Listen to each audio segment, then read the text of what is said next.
और समझिए कि किसान चाहे धान उगाने वाला हो या मक्का उगाने वाला हो, सही दाम पाने के लिए कितना बेचैन है।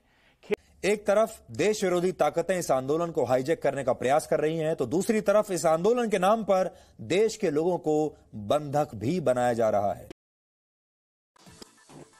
करीब 10 दिन से ज़्यादा हो गया है और किसान कृषि कानूनों के खिलाफ लगातार प्रदर्शन कर रहे हैं। इसी प्रदर्शन को लेकर मीडिया में कई तरह की खबरें भी चलाई जा रही हैं। इसी मुद्दे से जुड़े दिग्गज पत्रकार रवीश कुमार और सुधीर चौधरी के प्राइम टाइम की कुछ। नमस्कार, मैं रवीश कुमार। किसानों के संकट के कई चेहरे हैं। सरकार से बातचीत की असफलता या सफलता के नतीजों से पहले अलग अलग आवाजों को सुनिए और समझिए कि किसान चाहे धान उगाने वाला हो या मक्का उगाने वाला हो, सही दाम पाने के लिए कितना बेचैन है। खेती के अलावा कोई दूसरा सेक्टर नहीं है जो अपने उत्पाद की कीमत के लिए इतना असुरक्षित और आशंकित रहता हो। 30 नवंबर को कृषि मंत्रालय के सचिव संजय अग्रवाल 32 किसान संगठनों को पत्र भेजते हैं कि 1 दिसंबर को दोपहर 3 बजे विज्ञान भवन में बातचीत के लिए आ जाइए। वहीं सुबह होती है तो कृषि मंत्री नरेंद्र सिंह तोमर ट्वीट करते हैं कि नए कृषि कानूनों के प्रति भ्रम को दूर करने के लिए मैं सभी किसान संगठनों के प्रतिनिधियों एवं किसान भाइयों को चर्चा के लिए आमंत्रित करता हूं। अगर बातचीत से पहले यह कहा जाए कि किसानों का भ्रम दूर करना है तो साफ हो जाता है कि बातचीत किस लिए हो रही है। नवंबर और दिसंबर की ठंड में किसान किसी भ्रम में दिन रात यहां नहीं काट रहे हैं। किसी भ्रम में वे 4 महीने से प्रदर्शन नहीं कर रहे हैं। दरअसल भ्रम की बात सरकार, सोशल मीडिया और गोदी मीडिया ने फैला दी है। इसे ही पहला सवाल और पहला जवाब बना दिया गया है कि किसानों को भ्रम हो गया है।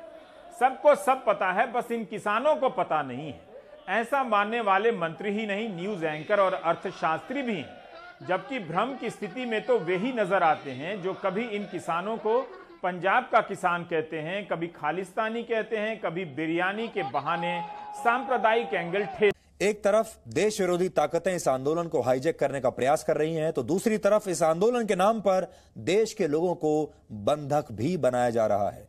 कल यानी 12 दिसंबर को किसान दिल्ली जयपुर और जयपुर आगरा हाईवे को जैम कर देंगे, यानी इसे रोक देंगे और देश भर के टोल नाकों को एक दिन के लिए फ्री कराने की कोशिश भी की जाएगी। इसलिए जो लोग जयपुर से दिल्ली आने के बारे में सोच रहे हैं या दिल्ली से जयपुर के जाने के बारे में सोच रहे हैं या आगरा जाने के बारे में सोच रहे हैं, वो लोग खास तौर पर सावधान रहें, क्योंकि इन हाईवेज को ब्लॉक करने की कोशिश की जाएगी।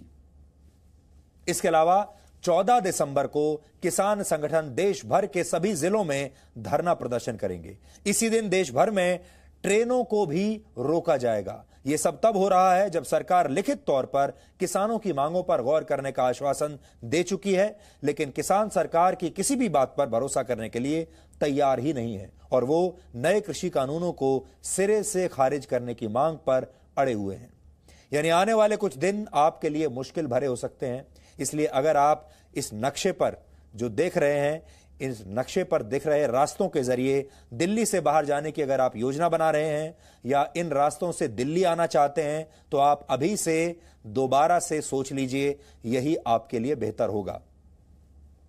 यहां पर हम किसानों को भी कुछ कहना चाहेंगे।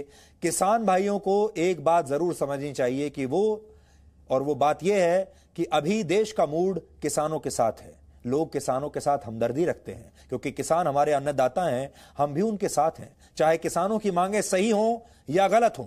देश के लोगों की किसानों के साथ हमदर्दी है और देश अपने अन्नदाताओं का अपमान होते हुए भी देखना नहीं चाहता। लेकिन अगर यह आंदोलन शहरों को बंधक बनाने के फॉर्मूले पर ऐसे ही चलता रहा, अगर इस आंदोलन में पूरे देश को रोकने की कोशिश की जाएगी, आप ट्रेनों को बंद करा देंगे, हाईवेज को बंद करा देंगे, लोगों के आने जाने पर पाबंदी लग जाएगी, लोगों को घरों से निकलने नहीं देंगे, उनकी रोजी रोटी को आप रोक देंगे, तो इससे देश के लोगों की नाराजगी बढ़ सकती है। किसान अन्न उगाते हैं तो देश के लोगों का पेट भरता है, लेकिन इसके लिए अर्थव्यवस्था और शहरों का काम करते रहना भी बहुत जरूरी है, क्योंकि लोग पैसा कमाएंगे तभी तो लोगों की जेब में अन्न खरीदने का पैसा आएगा। और अगर अर्थव्यवस्था ठप हो जाएगी तो देश के लोगों के साथ साथ खुद किसानों का भी नुकसान होगा। इसलिए सब कुछ बंद करने पर नहीं, बल्कि सब कुछ शुरू करने पर ध्यान दिया जाना चाहिए। आपने देखा होगा आंदोलनों को अब अभी तक हमारे देश में जो विरोध प्रदर्शन होते थे वो हर आंदोलन नकारात्मक होता है, यानी उसमें धरना प्रदर्शन होता है, उसमें बंद होता है, रास्ता रोको होता है, हर चीज को रोक दिया जाता है, हर चीज को बंद कर दिया जाता है। अब समय आ गया है कि हम सकारात्मक आंदोलन के बारे में सोचें। सब कुछ बंद करके नकारात्मकता फैलाने से किसी को कुछ नहीं मिलेगा, इससे सिर्फ देश का और अपने ही लोगों का नुकसान होगा। अब रोकिए मत, शुरू करने के बारे में सोचिए। बहुत सारे जो प्रदर्शनकारी लोग होते हैं वो ये सोचते हैं कि हम क्या क्या रोक सकते हैं। हमारे देश के नेता भी सोचते हैं कि उनकी ताकत तब पता चलेगी जब वो कितने बड़े इलाके को रोक देंगे। लेकिन इन नेताओं को समझना होगा कि रोकने की बजाय क्या ये कुछ दे सकते हैं, कुछ शुरू कर सकते हैं, कोई नई चीज, कोई नया विकास का काम कर सकते हैं।